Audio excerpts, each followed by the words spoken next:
Alright, today is Monday, December 6th. This is a recap for the stock market activities today. So apparently, once again, you guys are shrugging it off. Or shall we say, shaking it off. Shake it off. What are we shaking? We're shaking the Pokemon strain. The thing. And to be honest with you, there was nothing to shrug off and nothing to shake off to begin with.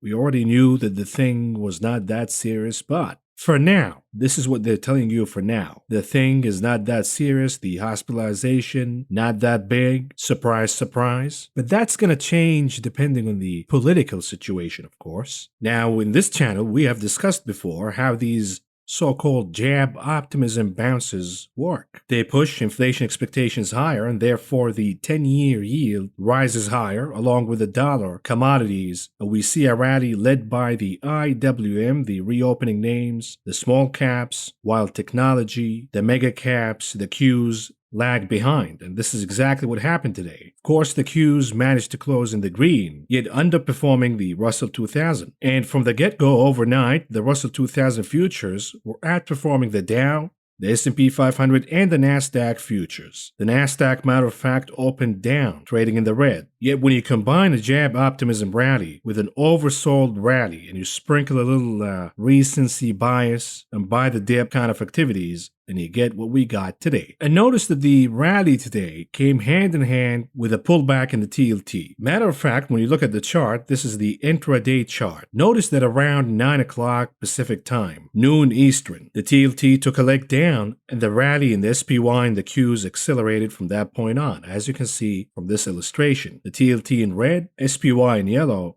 and Qs in blue. Some of you also look at the Fear and Greed Index, which I find irrelevant, but regardless, it reads extreme fear. And that, of course, encourages the dip buyers to hop in and buy the dip. There was a little bit of hesitancy in the morning when it came to the Qs and chip stocks. But when the dip buyers look around and they see the Russell rallying, the Dow rallying, the reinflationary names rallying, they are encouraged to buy the dip. Why not? Because the recency bias says every dip this year was bought. Every single dip was an opportunity to buy. We saw massive rallies following these dips. The difference this time, however, is the fact that we have the hawk, the slayer, Jerome Powell. As you can see from the dotted red line, this is the point when Jerome Powell was reappointed, and now he got it in the bag. He's untouchable for at least 4 years, and therefore we're seeing Jerome Powell the hawk. So the difference between this dip and previous dips, back then we had an accommodative Fed. This time around, we have a major challenge in Jerome Powell the hawk. And this is resulting in a dip so far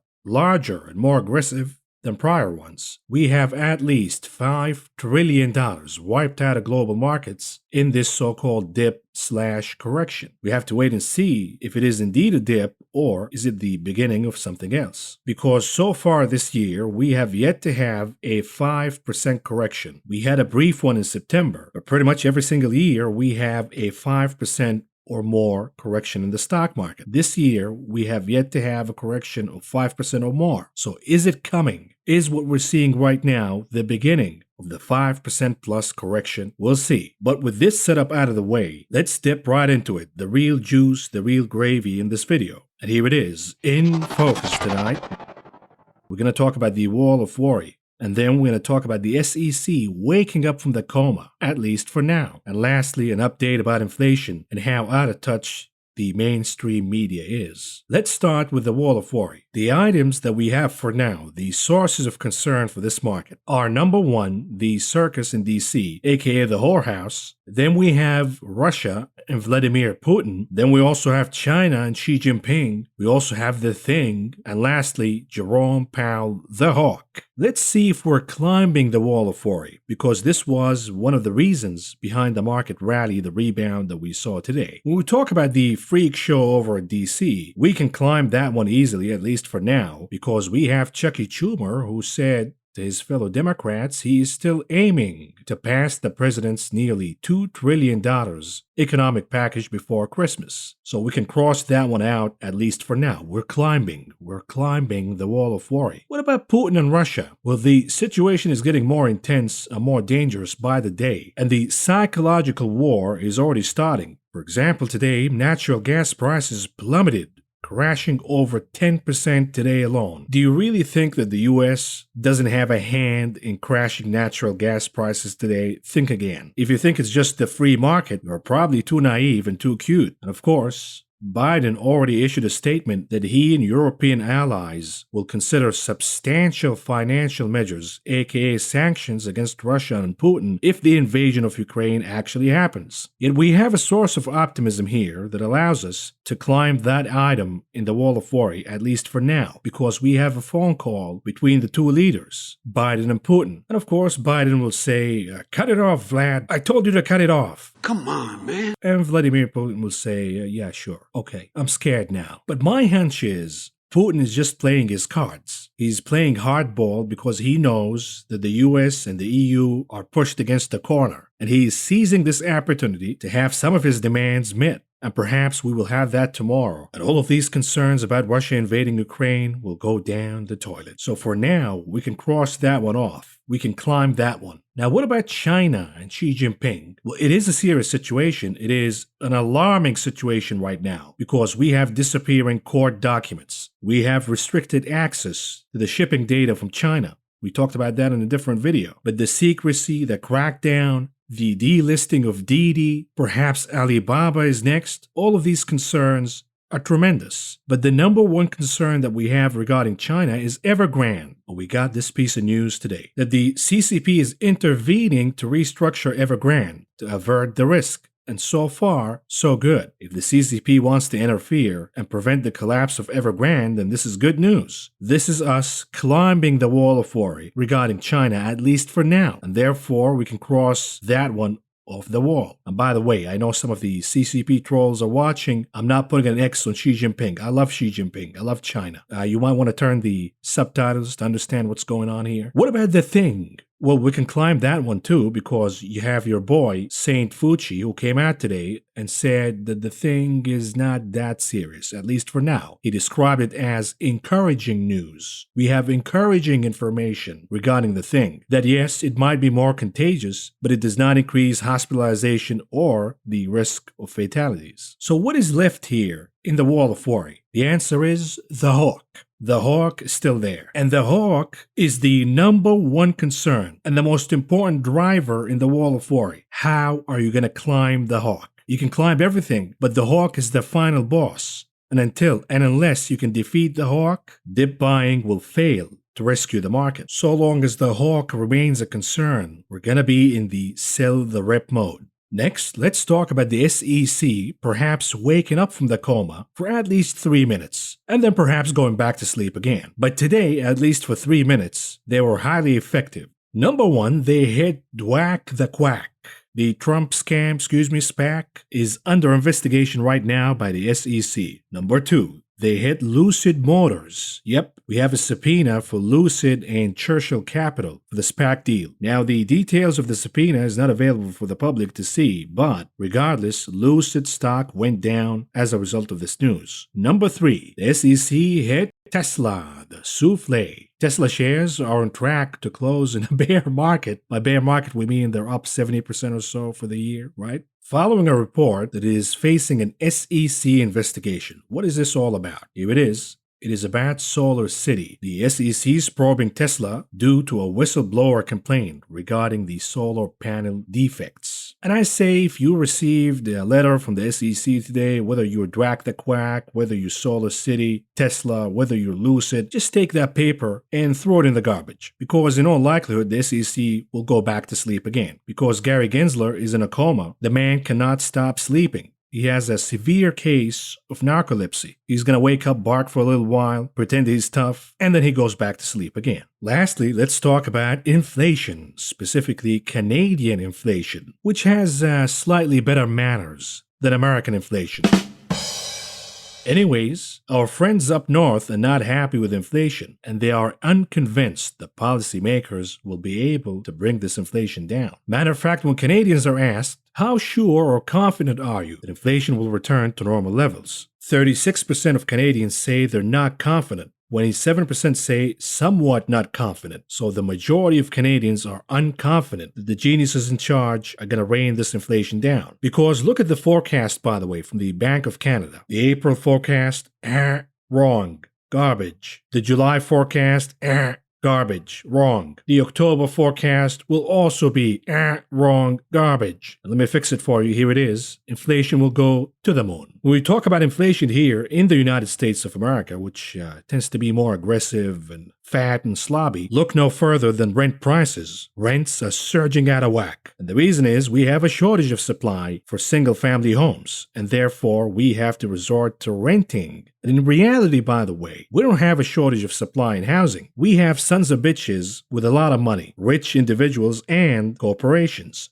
And they're scooping single-family homes across the country, and they're flipping them into rental properties. In doing so, they're stealing that inventory from single families who needed that house to live in, who needed to own that home and achieve the American dream. But unfortunately, we have this system that allows rich individuals and corporations, specifically based on the Cayman Island, right, to scoop up all of these homes. No limits, no regulations, no problem whatsoever. And they want to be in the landlord business. They want to be pimps. Instead of producing something for the economy and for society, they want to sit in their asses, comes the beginning of the month, pay the rent. Right? Collect the rent like a pimp. And therefore, if I meet you and you say you're a landlord, I'll buy you a beer, but it'll probably be extra foamy from all the spitting.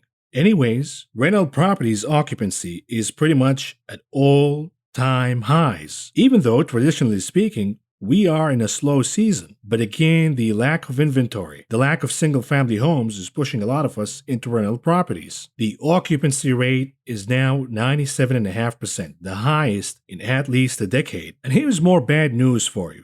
It's not just that occupancy at all-time highs. The annual increase in asking rents for new move-in leases hit 13.9%. Make that 14%. What does that mean? Rent inflation went higher by at least a minimum of 14%. So Jerome Powell and the Fed say we're anchoring inflation expectations at 2%. Buddy, we're already at 14%. And it gets even worse when we look at specific cities. For example, West Palm Beach, Tampa, and Phoenix have rent inflation that ranges from 26% to 28%. When we talk about Austin, Orlando, Fort Lauderdale, Las Vegas, Jacksonville, Atlanta, Salt Lake City, Raleigh, Miami, all of these cities saw rent increases, rent inflation above 20%.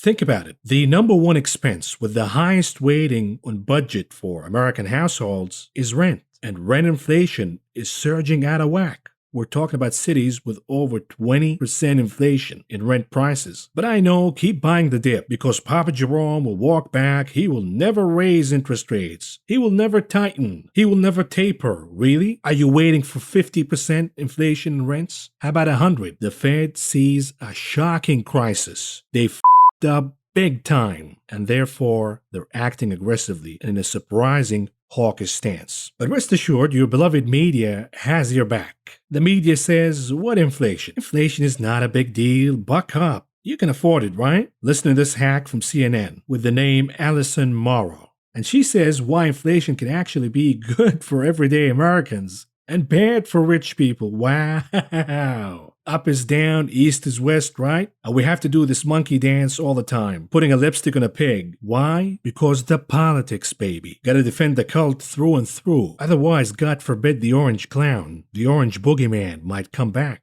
Let me ask you, Allison, whatever your name is, do you even read your own publication, CNN? Because here's from CNN, since you say that inflation is good for average Americans. The headline from CNN reads, inflation wiped out America's pay raises. Whatever gains you made in your wages, that 4 to 5% increase, that's already gone. Poof. The reason is the growth in inflation is exceeding the growth in wages. And she says it's actually bad for the rich. Really? Inflation is bad for the rich? How about this? Wealth of the world's billionaires rose 5 trillion amid pandemic.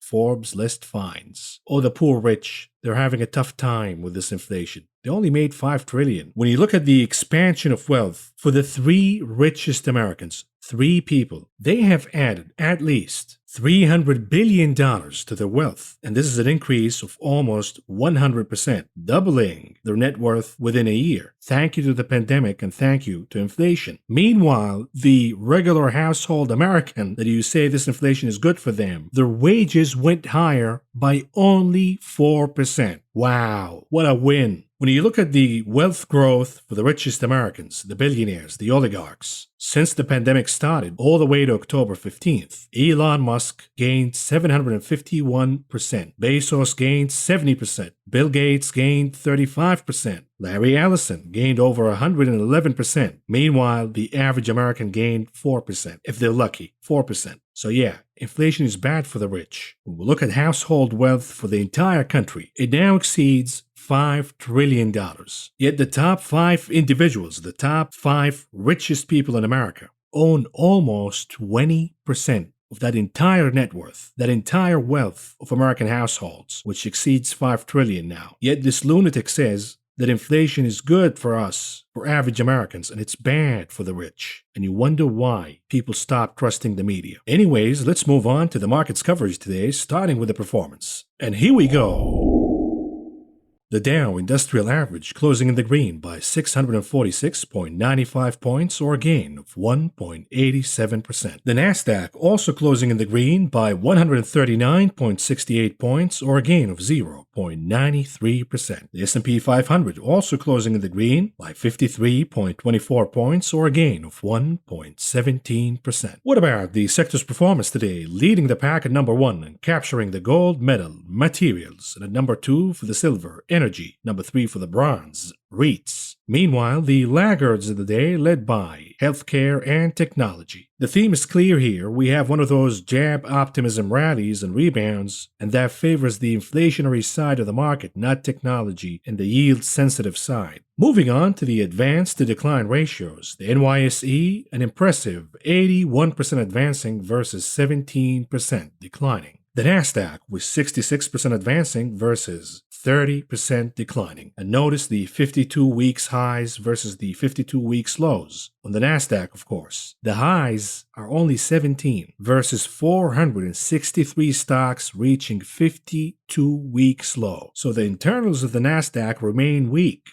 On the other hand, the NYSE had a strong day with exaggerated ratio to the upside. What does that mean? The expectations are the ratios will go down tomorrow. So we will see more declining stocks. Perhaps the advanced decline ratio will go back closer to 50-50. Moving on to futures. What's going on here? All in all, it was a decent day for energy futures, specifically crude oil futures. The WTI closed the day with gains of over 5.5%. And of course, retail traders are now buying the dip in oil via buying ETFs, oil ETFs. We're seeing high inflows into oil ETFs, the likes of the XLF, the XOP. And the reason is the retail crowd stays away from futures contracts, and therefore they're sticking to buying the ETFs. And this is an interesting development, of course, and it tells you that the sentiment in the market says buy the dip in oil, so long as OPEC remains in control. That's number one. Number two, the demand for oil is not going to go down until and unless Jerome Powell actually raises interest rates higher. We're not there yet. Keyword yet. Furthermore, the hostilities between Russia and Ukraine, the geopolitical tensions will also allow oil prices to continue to climb higher. And we know that energy futures pretty much trade in synchrony. Therefore, gasoline prices went higher, heating oil prices also went higher today. But of course, weirdly, natural gas prices went down. And I believe that this is part of the psychological warfare between the United States and Russia. And this could,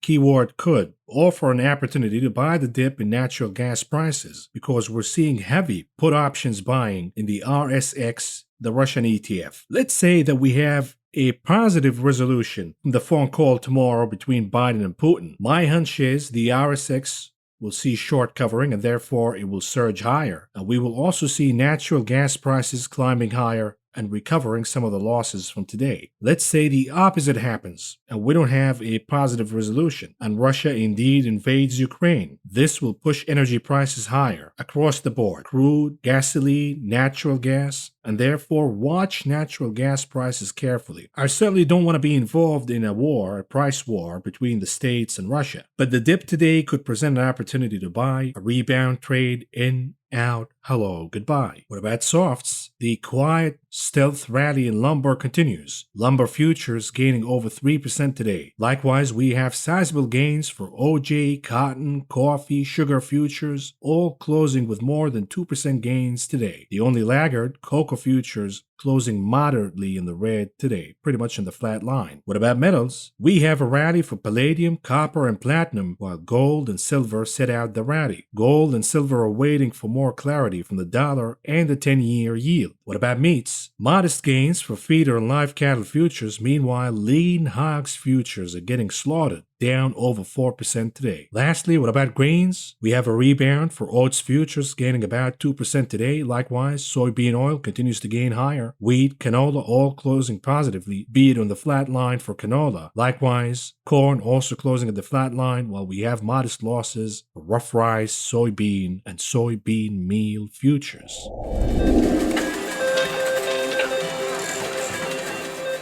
Moving on to the big casino, the options market. What's going on here? The hottest table by far remains Apple, with over 1.3 million contracts traded today. About 70% of those were calls. Some entity, quote-unquote entity, continues to push Apple higher via options market manipulation, perhaps to soften the blow to the market from Jerome Powell being too hawkish. I wonder if the SEC is going to investigate that one. Of course not. But here it is at number 2. We have Tesla with over 685,000 contracts exchanging hands today. About 53% of those were calls. And at number 3, AMD with about 500,000 contracts traded today. About 63.5% of those were calls. Moving on to the unusual activities that took place in the options market today, starting with the ticker DDOG, Datadog. And this is a big one. They're buying the 175 calls for the expiration date February 18th with the expectations that the name could pop higher by more than 8% by then. They paid about $14 a piece to enter this trade, all in all spending about $27 million.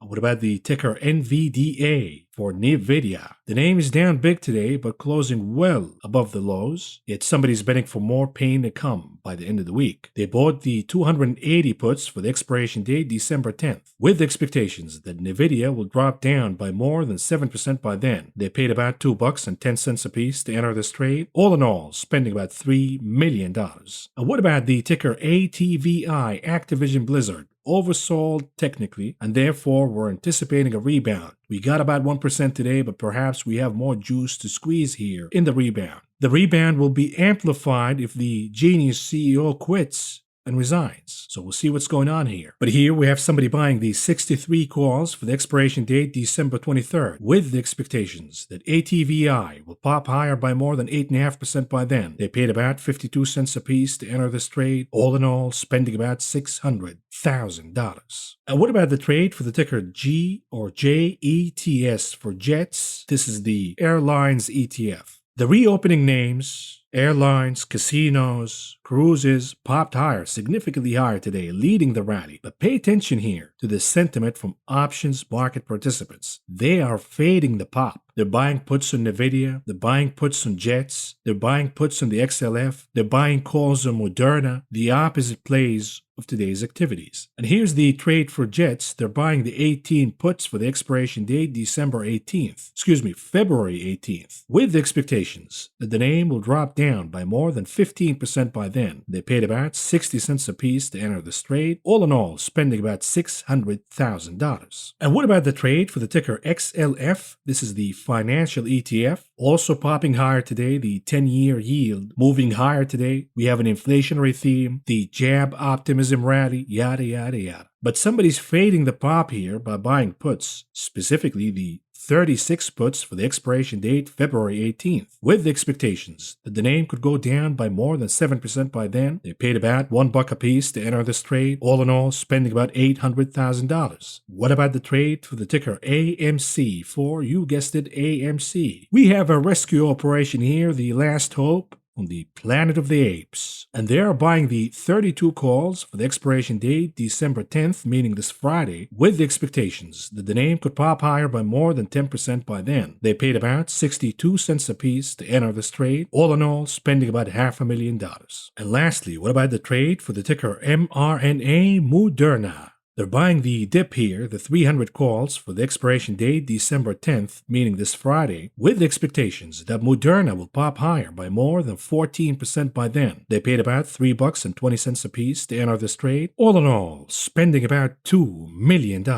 Moving on to the heat map analysis. What's going on here? The theme is clear. The inflationary trade is leading the way. We have one of those jab optimism rallies, and that pushes banks higher because yields go higher. On the longer end of the yield curve, oil prices move higher. Therefore, energy stocks do good. Industrials, materials, some of the defensives, the cyclicals, the reopening names, cruises, airlines, casinos, all leading the pack today. And of course, that comes at the expense of Pfizer and Moderna. Pfizer down over 5%, Moderna down over 13%. But notice the underperformance from the cyclical side of technology, meaning chips. Nvidia down, AMD down. We have some of the software names down. Yet the mega cap technology stocks are bucking the trend. We know what's going on with Apple and options. We have Meta popping higher. Meta's oversold. Will it maintain and sustain these gains? I doubt it. It is trading below the 200 days moving average. We also have a rebound in the Chinese names, severely oversold. Alibaba, for example, popping higher over 10% today, and the reason is it is extremely oversold. So ask yourself a question here when you look at this map. Why are names like Lennar and D.R. Horton, the home builders, names that should be trading to the downside when the 10-year yield moves higher? Why are they also popping higher? When you use your head, you can come to the conclusion that this is a combination of a temporary jab optimism rally plus an oversold rally. But there's an underlying theme within the market that doesn't trust the rebound, and therefore they continue to buy the opposite. They continue to buy utilities, they continue to buy REITs, they continue to buy consumer staples, they continue to buy home builders, the names that rally when the 10-year yield actually goes down. So when you clean the oversold conditions here, which names are going to sustain the rally? My hunch is not a lot of them, and therefore these pops, these rebounds are tradable, at least for now. They're not investable, meaning you're not going to buy the dip for real until and unless the number one concern in the wall of worry, the final boss, the hawk. Until the hawk is defeated, I don't trust the rebound. When we look at the heat map for ETFs, the rally was led by the cyclicals, XOP, oil, the KRE for regional banks. We also have gains for industrials, materials, cyclicals, also rallying higher. But what is underperforming here and what is absent from the rally? The answer is technology, the XLK, and chips, specifically the SOXL, absent from the rally. And notice how small caps, the IWM, the TNA, the IWN, outperforming mid caps, which is outperforming large caps. So growth is underperforming value in small caps today. This is a classic inflation trade rebound. When we look at international markets, the Chinese ETFs are leading the way, the FXI. The Brazilian ETF, EWZ, also popping higher. Meanwhile, the underperformer is the Russian ETF, the RSX, dropping down big today, and we all know the reason. But this could also present an opportunity for a rebound trade. Moving on to charts, starting with the 30 minutes chart for the SPY. What's going on here? We had a massive rebound today, recapturing 453 for support and almost getting to 461.5, but closing below that number. And we have a sloping descending line of resistance. This doesn't mean that we failed and we have a rejection. It just means that we're heading the resistance of the line, and it's going to be a tough line to break above. The easiest way to break above it is to cheat by gapping higher in the morning, and that would allow the SPY to break above the descending line and perhaps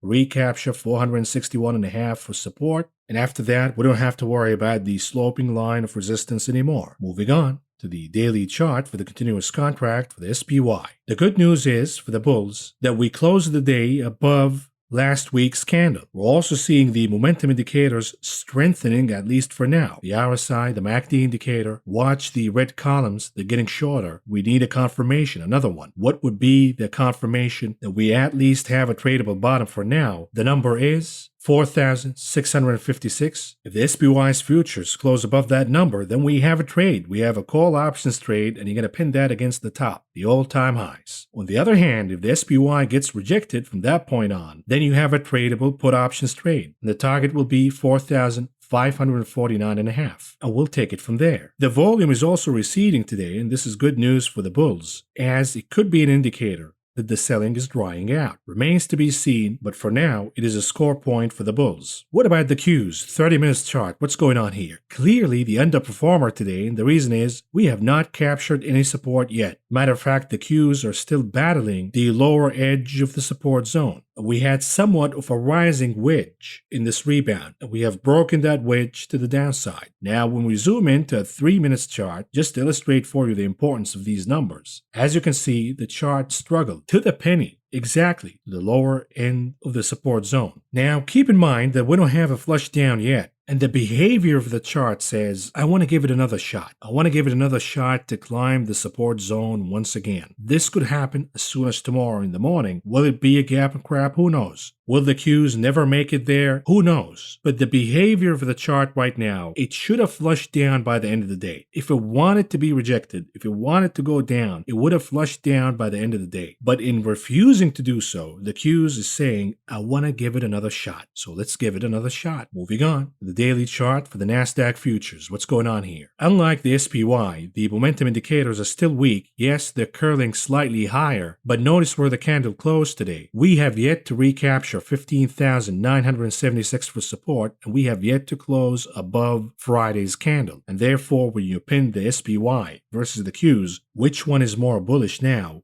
Which one has the advantage? The answer is the SPY, not the Qs. The Qs is still lagging. The volume went down slightly. This is good news for the bulls that perhaps the selling is over or at least receding for now. But watch out, because as I've said before, the market can choose to ignore the facts and the immediate threats right away and concentrate on the oversold rallies, the jab optimism rallies, the thing is not serious rallies, yada, yada, yada. But at the end of the day, you're gonna have to face the final boss, the big one, the hawk. And so far, we have not solved the dilemma of the hawk. We're gonna have an FOMC meeting this month, and as we get closer, the market will get even more nervous. Looking at the chart, we don't have a tradable bottom for now until and unless the chart closes above 15,976 on daily basis. Moving on to the IWM 30 minutes chart for the Russell 2000. What's going on here? You can call it a double bottom. You can call it a saucer bottom. It has yet to be confirmed. It will be confirmed if the IWM recaptures 223 for support once again. Then we can say that we have a saucer bottom, or we're going to rebound an I closing the gap that we left on the way down. The support for now remains 218, the resistance at 223. What about the dollar, the Dixie? What's going on here? We still have a bear flag formation, but in these jab optimism rallies, the reinflation rallies, the dollar appreciates. And the dollar has a lot of tailwinds behind it, by the way, from tapering, from sell-offs in markets, weakening of other currencies. Yet the technicals say we have to flush down. We got to do it. You cannot have this massive rally without a pullback. We're eyeing 96 as support. Why are we watching the dollar, by the way? What difference would it make if the dollar breaks or trades above 96? The answer is we can trade precious metals that way. We can trade commodities that way. If the dollar breaks below 96, this will be welcome news by our friend, the mature guy in the room, gold. And here's the chart of gold. What's going on here? Not doing anything at all. Waiting and waiting and waiting for the dollar to break 96. And if that doesn't happen, if the chart of gold continues to consolidate at these levels, then we're forming a bear flag formation, and soon enough the support of 1,763 will be broken. What about the chart for the 10-year yield? What's going on here? If you thought it was easy, think again. The battle continues. The debate goes on. Is it going to be higher yields or lower yields? Scenario number one, the Fed tapers, the Fed raises interest rates, the Fed is the sugar daddy who's been buying at least $80 billion worth of bonds every single month. You cannot replace that. Japan is not going to replace the Fed purchases. And when the Fed stops buying bonds, yields appreciate higher. That's scenario number one, theory number one, which I'm supportive of. But so far, we've been losing. And scenario number two, theory number two, is winning, at least for now. And that theory goes as the following. Yes, the Fed will raise interest rates, but in doing so, it will push the entire economy into recession. And therefore, we will see a rotation from equities, real estate. All of that cash will indeed go back into bonds, and it will more than cover the $80 billion a month from the Fed. It's a long shot, but I could see it happening, and it is indeed fascinating. The debate is fascinating, and the battle goes on. Today was a win for those who hold scenario number 1 as their thesis, because the 10-year yield chart recaptured 1.375 as support once again. And this is an important victory for proponents of scenario number 1 that yields will pop higher, not the other way around. Of course, we need a confirmation here, and the ultimate confirmation will be recapturing 1.5 as support once again. Will it happen? Who knows? But if the market sustains the sentiment that the thing is not serious and therefore we should go back to the reinflation theme, then you bet that yields will continue to climb higher. What about the TLT weekly chart? What's going on here? It was a down day, but in the grand scheme of things, it is not significant at all. The week is still young. We're trading way above 149 comfortably. We have strengthening momentum indicators from weekly basis, the MACD and the RSI. And therefore, the action that we're seeing right now is transitory, absent of confirmation and absent of the ultimate confirmation of Jerome Powell, the hawk, backing off. Moving on to the VIX 4 hours chart. What's going on here? Look at the MACD indicator. Now we have a confirmation that the pop is over, and the pop resulted in over 100% gain for the VIX. The VIX more than doubled in one rally. Now the VIX is not going to double and go down right away, losing all the gains like nothing happens. There is a message here, and the message is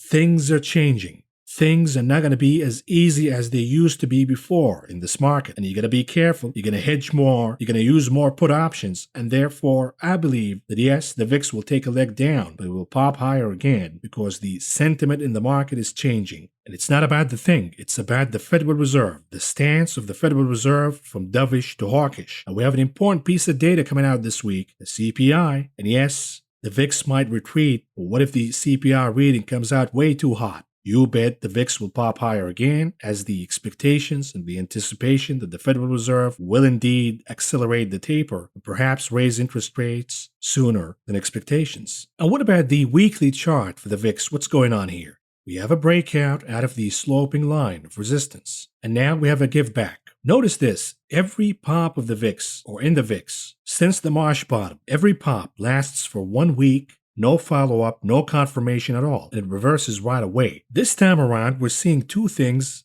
that did not happen since the March bottom of last year. Number one, we have the VIX popping 2 weeks in a row, meaning the pop and the confirmation. Number two, we have broken above the descending sloping line of resistance, and usually, not always, but usually, going to break above it, peak above it, then retrace, find the support within the line, and rebound higher again. So we have critical days ahead for the VIX here. Moving on to a daily chart for Apple, what's going on here? The battle goes on. The volume is surging higher. Still higher than average. It goes up, it goes down, it goes up, it goes down because they continue to buy calls and puts, but specifically calls aggressively. And in doing so, they're eliciting a gamma squeeze in the name. Of course, this is the most expensive and the biggest stock in the world, so you're not going to be able to move it 5-10% in a day via gamma squeeze. Yet Apple rallying 1, 2 to 3% a day, this is muffing the blow, muffing the shot against the overall market, and therefore the indices are doing fine, at least for now. Yet when you look at individual names, we have massacres within this market, little by little, shot by shot, and then the big guys follow. For now, the technicals in Apple remain positive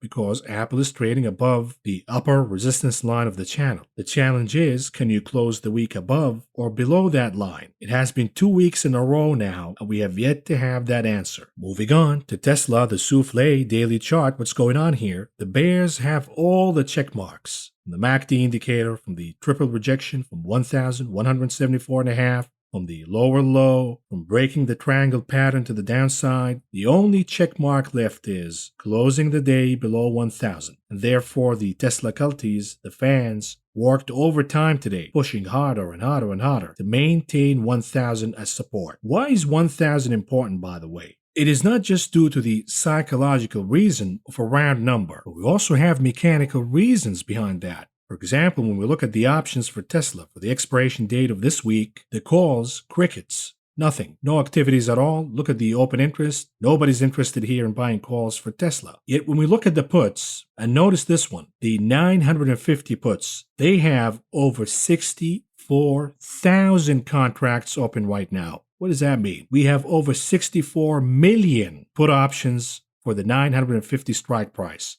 These are puts, of course. What does that mean? I don't understand what you're saying, bro. My little brain is confused. Here it is. If 1000 is broken, then we're going to have the reverse gamma squeeze, meaning the market maker has to dump all of these Tesla shares to hedge against the puts, the 950 puts that they sold, and therefore we're going to see an acceleration to the downside. So watch out for Tesla on 1000. It will happen fast, it will happen quickly. So the message for the culties here, you gotta defend 1000 through and through. Moving on to tulips, BTC, what's going on here? Still absorbing the shock, rising from the rubbles, on shaky legs of course, in an attempt to find a direction, up or down. Not a good place to buy here. You want to see if BTC stabilizes first or not, because it could go down, and this is the preferred scenario of course, even for the bulls. It could go down and recheck the support at around 42,000. And if it bounces back aggressively from that point, then you have a confirmation the support was rechecked and we're good to go. But if you buy right now, there is no guarantee at all that BTC will not go down and recheck the support. So why not wait for that recheck? And if it doesn't happen anyways, what is the other threshold you're waiting for? The answer is reclimbing 53,200 and confirming that level for support once again. And lastly, moving on to AMC, and this is an hourly chart. Let's see what's going on here. We have a bounce from the support of 26, and the chart perhaps forming a reverse head and shoulder thingy over here. So I'm cheering for the apes. I don't want them to lose money here. I want them to get out with minimal losses, or at least closing some gains. I guarantee you, there is not going to be a short squeeze.